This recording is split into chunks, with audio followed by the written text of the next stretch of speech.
Okay, yeah, this is gonna be a bit of a biased video.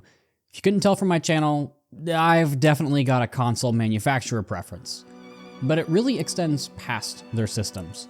I'm talking about the games that Nintendo makes. Even after owning a PlayStation, Xbox, and a PC, I still just like Nintendo. I'm Ouroboros. Let's talk.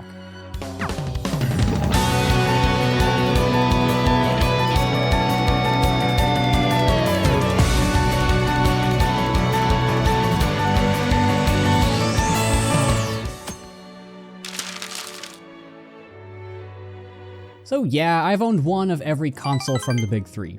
Switch, PS2, Xbox One, and yes, a Sega Genesis, and even the cheap little $10 plug-and-plays that you can buy at Target.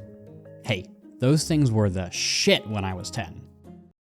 And even now. But anyway, I've owned systems from all of the major manufacturers, and I've even gotten into PC gaming over the past year. I owned an Xbox One throughout high school because, you know, it was the adult console. Nobody was playing Wii U's or 3DS's, and those who were, well, were not welcome, let's just say. Granted, that's probably changed now that basically everyone has a Switch at this point, but regardless. Even though there were tons of games that I enjoyed on my Xbox, like Destiny, Monster Hunter World, Warframe, I found myself never too excited to boot up the system. There was never anything that was really exciting outside of some very select titles. That's not to say that there weren't any good games during that generation, but nothing ever spoke to me, you know? Like when you watch a trailer or an announcement and you just know you're gonna buy that game. And after some reflection, I think I know why. See, those games that I mentioned, Destiny, Monster Hunter World, and Warframe, are all grindy, live-ish service games. And there's nothing wrong with that. I absolutely enjoyed my time with them. But it meant that I essentially had to dedicate most of my gaming free time to them. There was rarely a time when I could branch out and try new things. I always had to keep going on the gear grind or else I would just fall behind. So in order to fully enjoy those games, it felt more like a chore. That also felt true for even games that I didn't get that into during that generation. I enjoyed Halo and Rainbow Six Siege, but if I put the game down for even a few weeks, it felt near impossible to get back into. I would spend a few days dusting off all the rust, only to inevitably get frustrated that I had fallen so far. Maybe it's my fault. The games that I listed aren't exactly single-player friendly titles, but I always felt that multiplayer games were usually the big focus for Microsoft, and even Sony to some extent.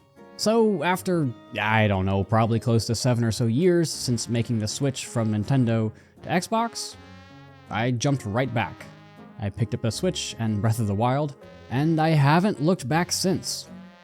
It's been, wow, almost 8 years since I picked up the original Switch, and I can honestly say that it's the most fun I've ever had with gaming.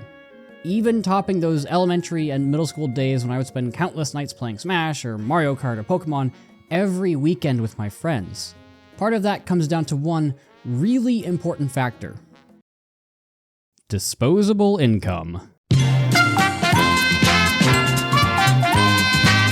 And also just how much I've personally changed and now perceive games. See, Nintendo is, okay, let's not mince words here. Their multiplayer offerings are the worst of the big three. As much as I'm about to gush about this company, outside of really 3 or so games, you're not buying the system if you're into those types of games. But that gave me time to focus on what I've always been passionate about: single-player games. I love experiencing my own adventure, my own journey, my own story, and most importantly, enjoying those things at my own pace. I don't have to rush. It doesn't feel frantic. It's just ready. Whenever I am. And I never have to worry about my skills dropping off because even if you're not at your best, single-player games are far less punishing than competitive PvP titles. I know what you're gonna say, Oro, you idiot, Sony has tons of single-player options. And yeah, they do. They've got tons of games that are fantastic, but for some reason, I've never really been drawn to most of them. This part of the video is going to sound really weird, and I don't even know if I'll be able to fully articulate it, so here goes. I feel that most of the time, Sony and Xbox try to go for more serious and realistic single-player games. Nintendo doesn't stray away from goofy and lighthearted moments, even in these types of games. Like, I know when I pick up Xenoblade or Zelda or Fire Emblem, I know that I'm going to get a good mix of emotions from it. I know that I'll probably laugh just as much as I cry. Again, this is hard to put into words, it's hard to articulate, but as much as Nintendo can be scummy as a business, god damn do they know how to make games. Seriously, there's a reason why they've been the poster boy of video games for so long. They just get it. They get how to somehow both make games that blow us away with all new mechanics and stories, new worlds and songs, just as much as they know how to exploit our nostalgia and make us feel like a kid again. And you know what? If you don't agree with this video, then I'm perfectly fine with that. This is very much from the subjective viewpoint of a Nintendo fanboy. I'm not even going to try to hide it, but I can always trust Nintendo to make stellar games.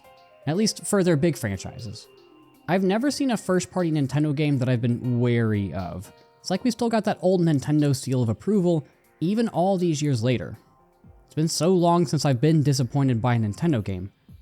Granted, I haven't really bought that many games because I'm trying to stay more diligent with which ones I spend my money on, but there were tons of times when I bought a game for Xbox and it just kind of sat there after the first few hours.